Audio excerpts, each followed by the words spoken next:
All right, well, hello and welcome everyone to, we do have the microphone unmuted this time. We nice. nailed that. That's 100% perfect so far. We made these. We're really proud of these up above us. Magic. I watched some videos in Photoshop the other day. That was kind of fun. So we hope everybody's having a great Wednesday. It's Wednesday, right? Yep, Wednesday. Yeah, it's definitely Wednesday. It's definitely hump day, and I can feel it. And so far today at camp, it's been a pretty wonderful day. We started off the day today with playing some disc golf orienteering. So going around and learning a little bit about compasses and throwing some discs. The kids this afternoon are working on out at the giant swing and also helping us because it's Wednesday. They're helping us out with feeding our camp animals. Very cool, very cool. And this morning we got news, that really good news. Governor Cooper, with his announcement yesterday, did go ahead and say that day camps are good to go for this summer. I know one of the concerns and one of the misconceptions was Governor Cooper did misspeak yesterday and posted a correction. He did originally say that overnight camp was canceled, but he went back and rescinded that statement and said that he was just referring to phase 1, which expires on May 22nd and has no impact on Camp Weaver's operations, at least at this point. So families, do stay tuned. We'll have more information, and you should have gotten an email today at some point talking a little bit about that. But have no fear. The governor's just human, just like all of us, and misspeaks just like, it actually was kind of comforting. It made me feel better yesterday watching it to note that they had some mishaps as well, where the governor couldn't hear, and there was some weird boxing where the governor was not quite in the frame for a minute. Made me feel a little bit better. Yeah, so have no fear. We're excited to start up, and we really think things are going to start rolling here in the next couple of days. So to kick things off, we've got, I think, why don't you introduce this first segment while I go over here. So what we're going to do is flash out to our good friend Hope Hocus Pocus Mask, and she is going to be giving us a quick weather update from today here at YMCA Camp Weaver. If Hoopla can get the video started. There we go. All right. There's the video. Not how to monkeys first.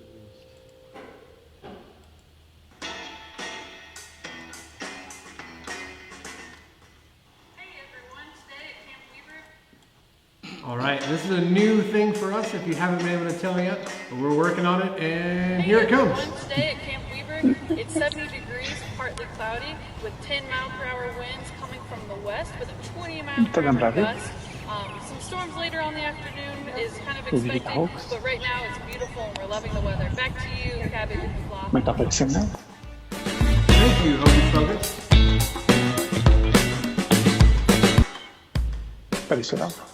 And you might... Hey everybody, how's it going? Welcome back to the Weaver Webcast. It's a disaster! Okay. You might be able to tell what we're doing next because it sounds like he did not remember to mute himself and has been talking in the background and kind of laughing at our mishaps. But we have D-Rock back on the line today, and D-Rock is going to be teaching us a little bit about some Brazilian cooking. Hey D-Rock, how are you doing? I'm doing wonderful. How are y'all guys? We're blessed. trying new things, and it's going very interestingly today. Practice makes perfect. Maybe we should have practiced that before we just did it. Overconfidence. Oh, how are you doing today, D-Rock? All right, life is great. It's pretty hot in here in Belo Horizonte, Brazil. And how hot is it there? What? Sorry? How hot is it there? I believe it's 27 degrees Celsius. Probably. Right. I'm American, so that went right over my 75 head. Fahrenheit. 75? 75? That's pretty warm. It's a little warmer than it is here today. Yeah, it's nice. But I don't know. We got to deal with it. I like it.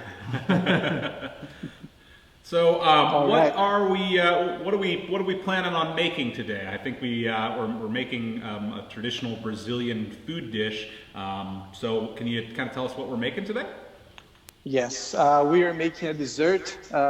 So whenever we go to a party here, especially like a kid's party, like birthday, we have around from 3 to I mean, when I was a kid, like 20 years ago, whenever we went to some parties, some birthdays, we had like 3 to 4 kinds of dessert. But today, like people are getting so creative that we are almost like reaching 10 types of dessert here. But I'm gonna show you guys one that's one of my favorites. But before we start, I don't know if you guys remember that last time, my washing machine, the reflex of it showed that I was barefoot, but today I'm wearing my Havaianas. Please don't look at my nails, but look at this. If you don't have one, now's the time for you to buy one. It's really, really, really awesome. It's really comfortable. They're like my favorite pair of sandals. I rock them all weekend long. I wear them with socks, and my wife makes fun of me. Oh, smart man. You're a smart man. And flip-flops, hoop-flop? Come on, man. It's better than Crocs. Sorry who loves Crocs. All right. Yeah. We're here to cook. Not cook, but just mix some really good ingredients and make some dessert. So before we start, I'm going to show you the ingredients. This is a powdered milk. There in America, you guys can find the brand is called Nido. So Nido. It's also from Nestle, but I don't know if it's like on the Mexican side of it. Yeah. So it's called Nido. You can find it at Walmart, right, Bella? Bella knows everything. Yes, she said yes. All right. Also here, we have coconut milk. As you can see here, leite de coco. If you guys want to try, speak, talk. Anyway, and the last one is sugar. Lots and lots of sugar. All right? That is a lot of sugar. Yes, it's a lot of sugar. And then we're going to need a bowl to mix everything. And that's it. And then you're going to use your hands to mix everything. So my hands are really clean. They're sanitized. Everything here is sanitized. Don't worry about it. Everything's fresh and sanitized. All right. Any questions before I start? No, I think, yeah. I think that pretty much covers it. All right. Sounds good. So for here, just another curiosity, this is my bottle opener from Paris. It's pretty nice. And I'm going to ask my assistant, Bella, to open it. Look at her. There she goes. Nice. Good job. Okay. Bella. Expertly done. Yeah, that's true. So step one, we are going to take the powdered milk. We're going to use the entire can. I don't know in English, but it's 400 grams of powdered milk. We're just going to pour it at the bowl. There you go. You said 400 grams. I'll look that up while you're talking. What the conversion Yes, is. 400 grams. There you go. Bella's assisting me again. She's great. All right, so as we're going to show you guys here, we are going to use the same can and we're going to fill it with sugar. It's going to be the same amount of powdered milk is the same amount of sugar. That is a lot of sugar, my friends, but this is the magic of this Are dessert. you sure that this is dessert and not just sugar in a bowl? Sorry? Are you sure that this is dessert and not just sugar in a bowl? You're gonna see.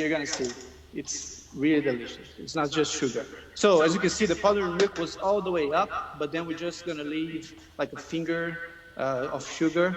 We're not gonna put it all the way to the top, or it's gonna be so sweet. All right, so we're gonna pour it again. This is the second ingredient. Oh my God, I only see sugar. All right. Last but not least, okay, before we do that, we're going to mix a little bit.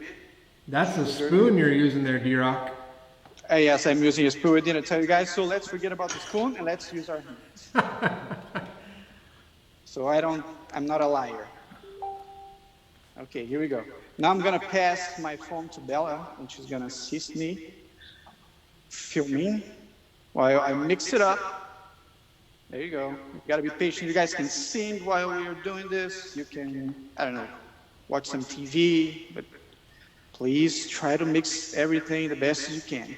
All right, there you go. We have a nice and, how can I say this, uniform mix. That's a good word. Okay, here we go.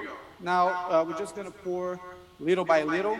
You can do the magic just like Uncle Ray teaches us on cooking activities. Whenever we're doing pizza, we just open like this, the flour and everything, and then we're gonna pour little by little. There you go. And then we're gonna start mixing. There you go. You don't see it yet, but wait for it, and the magic is gonna start to happen. There you go. I hope you guys are following me, and this is not boring because I'm doing my best, and the result's gonna be, oh my God, I'm already anxious to try it. Okay, and then we continue. Both hands now. You can squeeze. If you guys have any questions, just let me know. Yeah, let's take a look and see if there's any comments on Facebook. Yes, please. All right. You got some great encouragement from Lisa Brown. She said, "You got this." She may have been encouraging Cabbage and I and our little mishaps as well. My mishaps. I'm running the computer. All right. And thank you, Lou, for the compliment about disc golf orienteering. That is one of our favorite activities. Thank you very much, Lou. We appreciate that. We used to have two separate activities, disc golf and then orienteering, and kids love disc golf, and kids did not really enjoy orienteering as much, so we had decided to kind of squish them together, and now kids love the activity overall. Synergy. Yeah, That's really very cool. well That's together. really nice. All right, so this is starting to look a little bit sticky there, D-Rock. yes, that is true. As you can see, like the coconut milk, it helps the ingredients to be more, how can you give me a good word for this? Pliable. Could be that, sticky, yeah. Combined.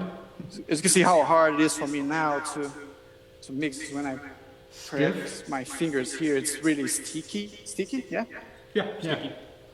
All right, so let's just pour a little bit more. Bella, what do you think? I'm gonna give Bella a little piece because she's also my assistant and tester. She's gonna try and see if it's good or not. Bella said it's good, and she proved it. She says it's delicious. All right, I trust you, Bella.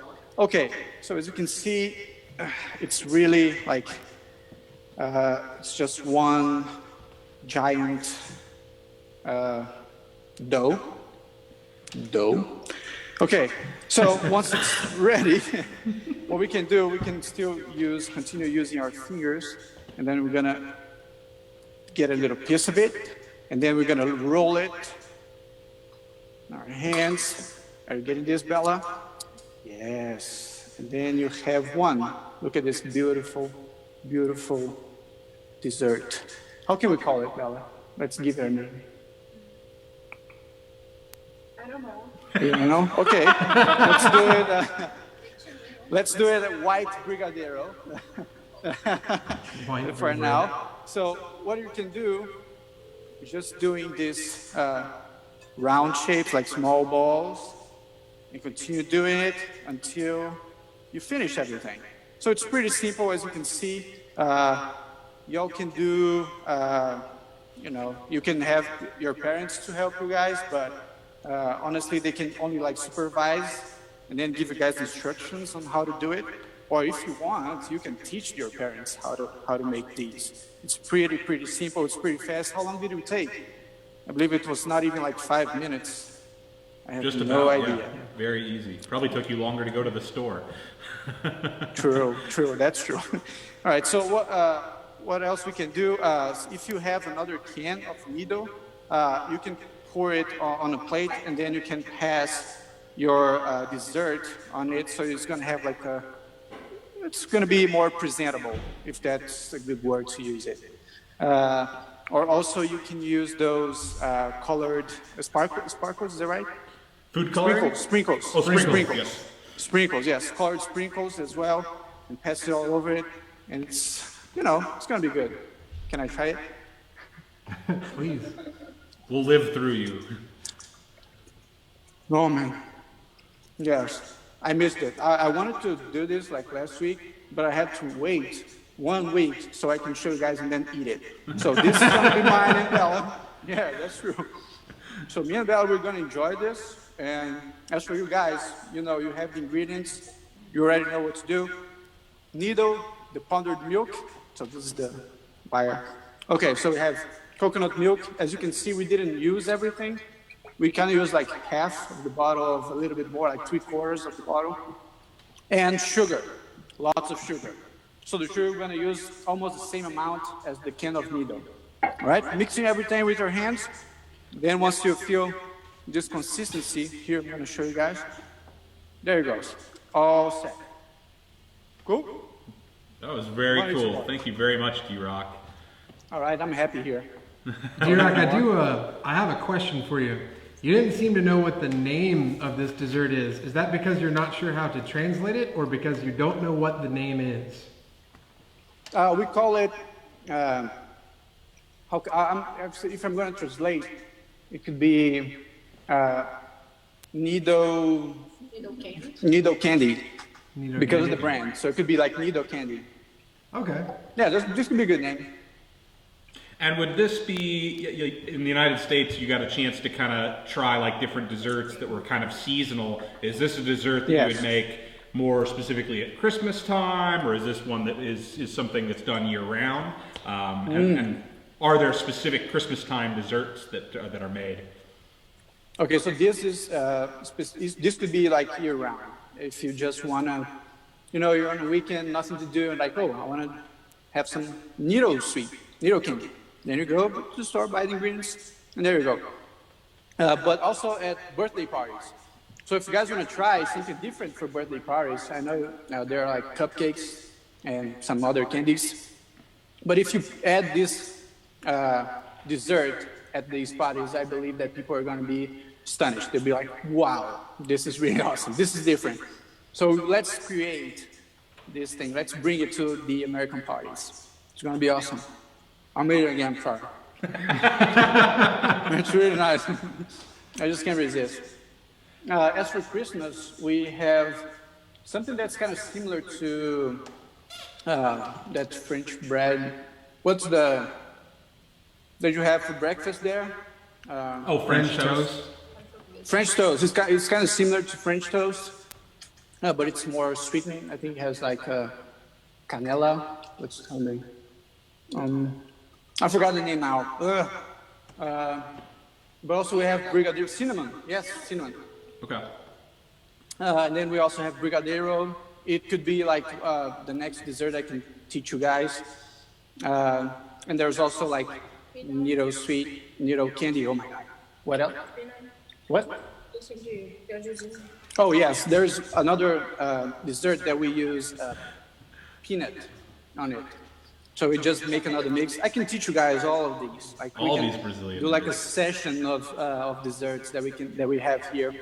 So you guys can start practicing there. It's really nice. It's worth it. I can assure you guys that. So is next Wednesday at 2:30 okay? I'll be sure to remind you more than an hour before. Poor Daniel had to run to the store to get the stuff because I forgot to remind him.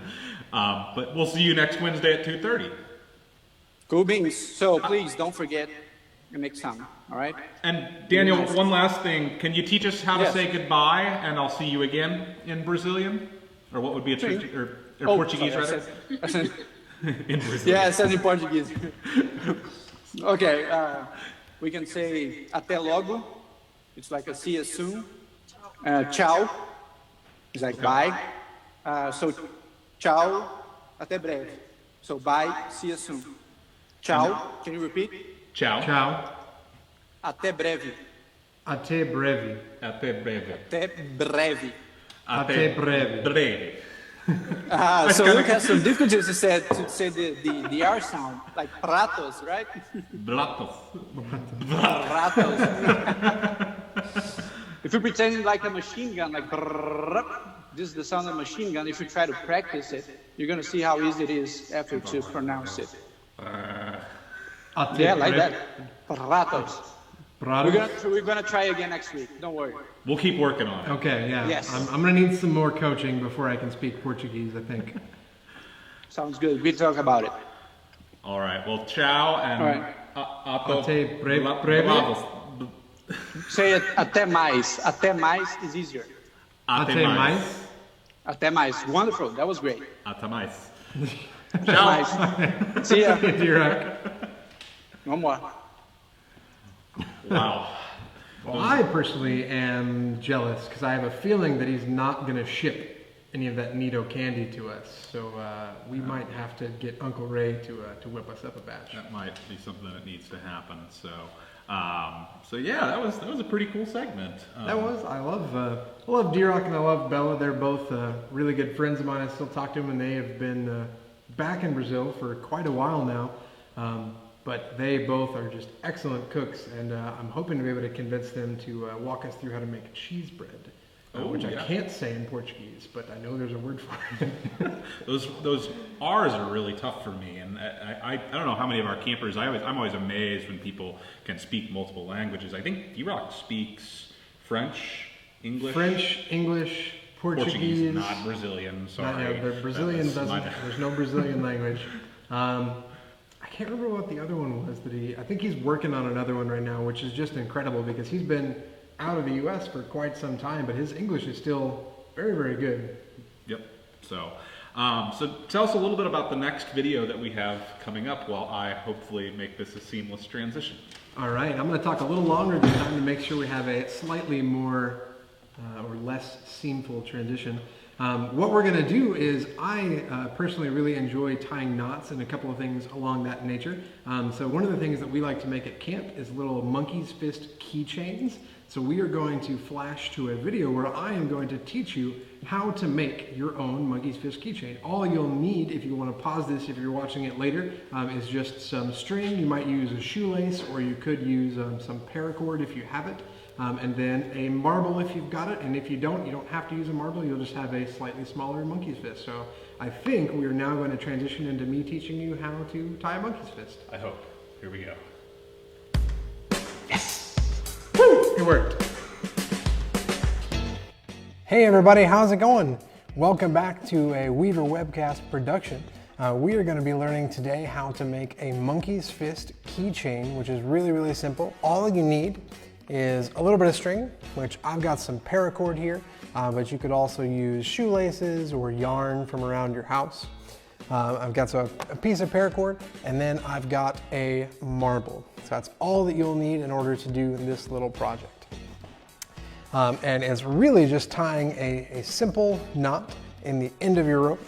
It's a little bit time consuming, but at the end you get a really cool keychain to walk around with. So what I'm going to do is use a little bit of movie magic, and I'm going to transfer over so that now you can see my hands working on tying this knot. Okay, so now that I've got the camera all adjusted so that you can see exactly what I'm doing here with my marble and my little bit of paracord, I'm going to set the marble to the side for now. I don't need it just yet. I'm going to grab one end of my paracord.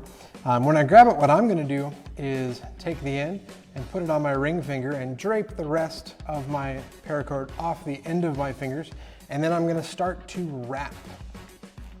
Today we're going to be doing a 3-wrap monkey's fist. You can do it with just 2, or you can do it with as many as you really want to, depending on how big the ball is that you're going to put inside, or whether or not you're going to put one inside at all. So there's 1 wrap, 2 wraps, and then 3. And now you'll notice that I've got 3 strands on this side, and I've got 3 strands on the opposite side of my hand. So I've got 3 strands on both sides. You'll notice that when I get to right here, I'm starting to have 4. So 4 is more than I want. So I'm going to go ahead and make my first turn right there. When I make that first turn, I'm going to very gently pull my fingers out.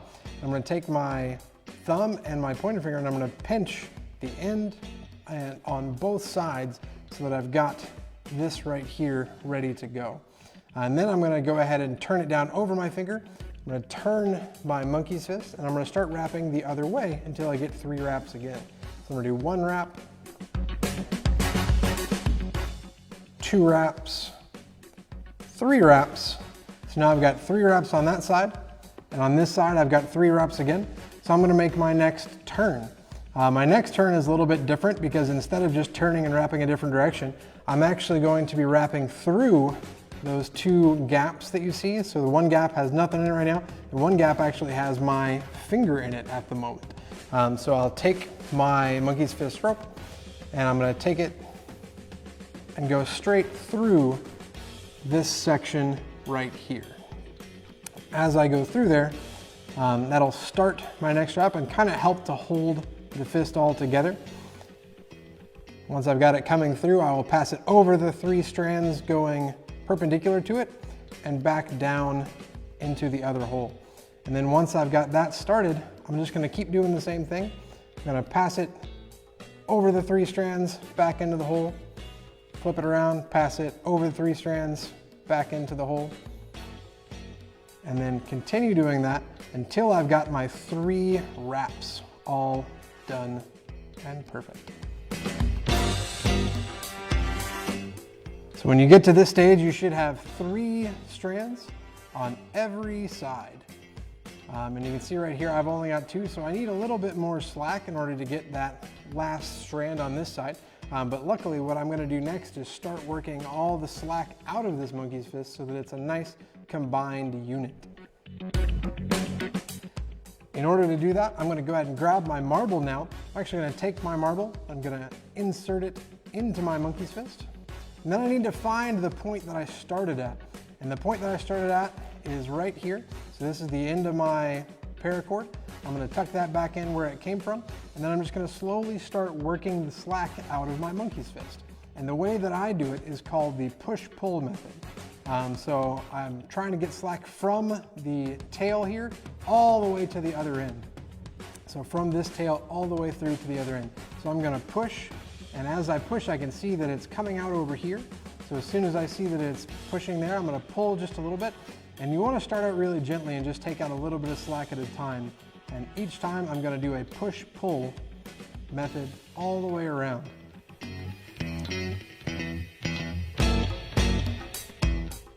As I'm working my slack through, it's really important that I keep all of my strands nice and dressed and in the place that they're supposed to be.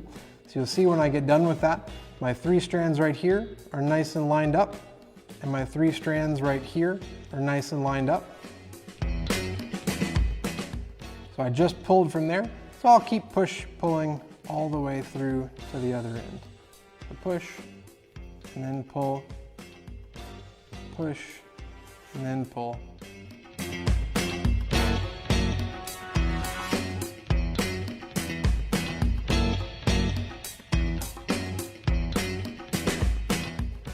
All right, so now that I've gotten here to my tail end, what I'm gonna do is go ahead and finish up my wraps now that I've got this extra slack. I'm gonna slide it through there, and you'll see that gets me my 1, 2, 3 on that side, and then I need 3 on this side as well, so I'm gonna go ahead and pass this through on the other side. And now I've got 3 on each side of my monkey's fist, so all 6 sides. My next step is to go ahead and take a little bit more slack out. So thus far I took this much slack out. So I want to get all the slack out that I can. So I'm going to come back to my original, which if you look at where your last strand is coming out, you should be able to remember where your original strand is just based on where this last strand is. So my last strand, I'm going to get this first U, and then it's right over here. This is my first strand. So I'm going to pull that until this little tip is just right there at the edge. And then I'm going to go ahead and do a push-pull all the way through my monkey's fist again.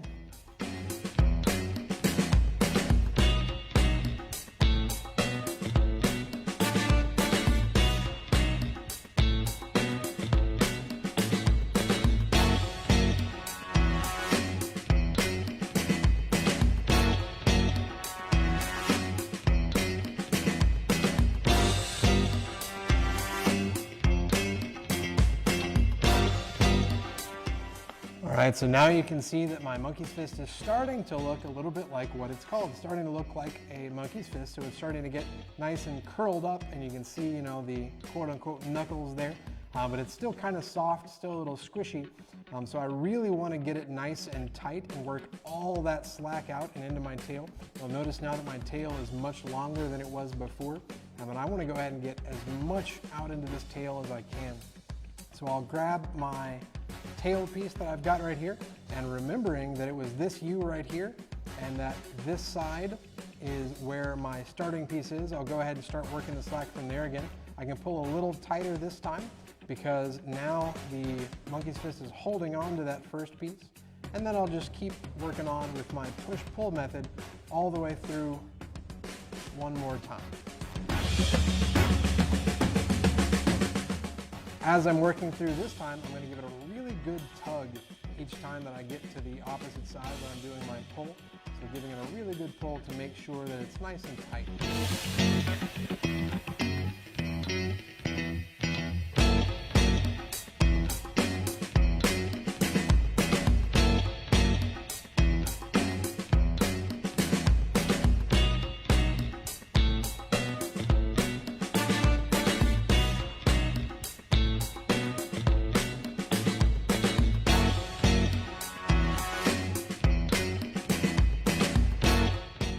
All right, so now you can see I've finished my monkey's fist. It's really, really tight. If you want, you can actually go through and do it one more time with a push-pull method. But if you're gonna do that, you probably need to grab like maybe a pair of pliers or just something so that you can kind of wedge underneath there to help you give it a little extra tug. In order to turn this into a keychain, we just need to tie a knot now in our tail right here. So what I like to do is just use one of my favorite knots, and that's the figure 8 knot. We've got some other videos on how to tie a figure 8, but I'll do a very simple demonstration of how to tie it for you right here. So you take your 2 strands, and we're going to tie it on a bite, which means we're going to use both of these at the same time. And the first thing I'll do is bend it around, keeping it nice and flat, so that you can see it's going to end up looking about like that. So I've got it bent around behind it.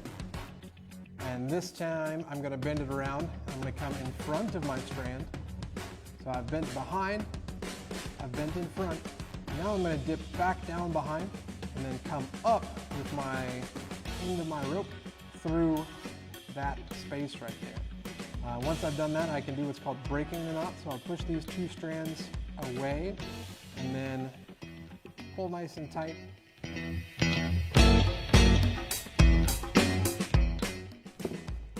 And now I've got a figure 8 with a monkey's fist attached to it. If you want to get fancy, you can even make this a little bit shorter of a keychain because that's a little long for me. So what I would do is do my push-pull method again and just give it a good push on this side.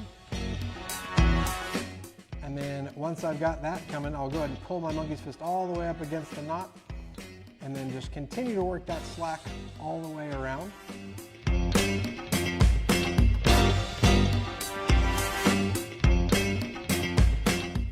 As I'm working the slack, making sure that I keep my knot as dressed as I can, so making sure that the knot is still lined up the same way that I tied it. Make that a nice small loop for my key ring to go through. Keep pulling around, and then now I've got to the point where I can grab just the very end of the tail and pull it tight. So now I've got my keychain. I've got this extra tail though. In order to get rid of this extra tail, the way you can do that is just grab a pair of scissors, and then all you need to do is just give it a quick snip. And then with paracord, it's actually made out of a material that is able to melt. So with your parents' help, you can grab a match or a lighter, and then all you need to do to make sure that this doesn't unravel later while you've got it attached to your keys is just take your flame and just hold it close to it. Don't need to put it right on it, but just nice and close to it, and it'll start to melt it down. When you're doing this, you got to be really extra careful because right now this rope is very, very hot, and if I touched it, it would probably burn my finger. But I'll let it cool off for a couple of seconds, and then I've got my keychain that is good to go. I hope that y'all enjoyed this little tutorial on how to make a monkey's fist.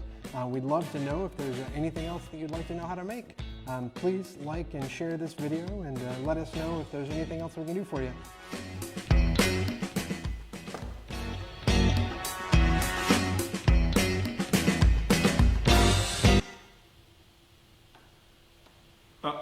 All right. Who blocked? Yeah. I think we have a problem. Just you stay there, I'll fix it. Stay low? Yeah, Okay. stay there. If you could move that, it would be... So move it down. No. You got it. Oh, make it Maybe up here. bigger. That's too big. Over here in this general vicinity would be great. Where? Up, like see here. Oh, right here. Just like this. Yeah. Okay. Right Does mine look good? Perfect. Yeah, yours looks perfect right there. You might want to move yours up a little or maybe down a little. One way or the other would probably be helpful. Just kidding. We did that on purpose. Ha ha.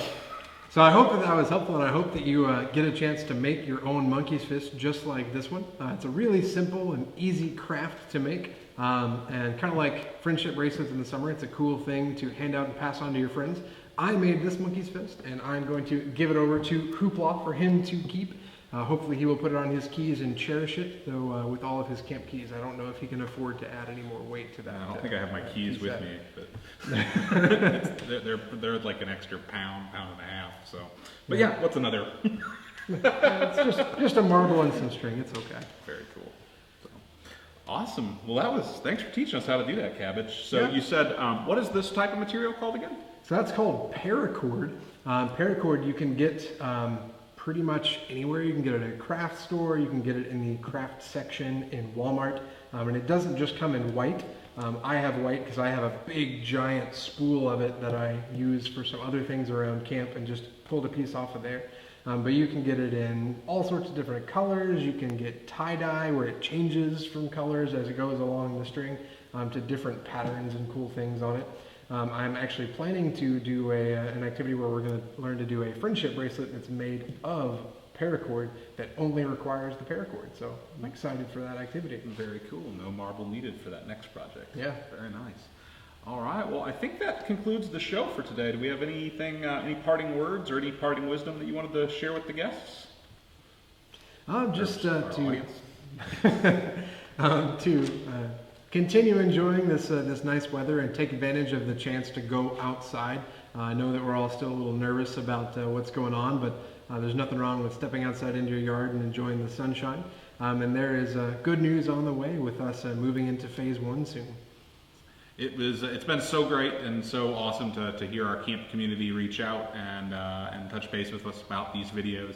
As always, if you'd like to be a guest or if you think have any suggestions for a segment that you'd like to see this level of investigative journalism take on, we're ready for that. So we'll see you guys tomorrow at 2:30 with our next Weaver Webcast. See you, everybody.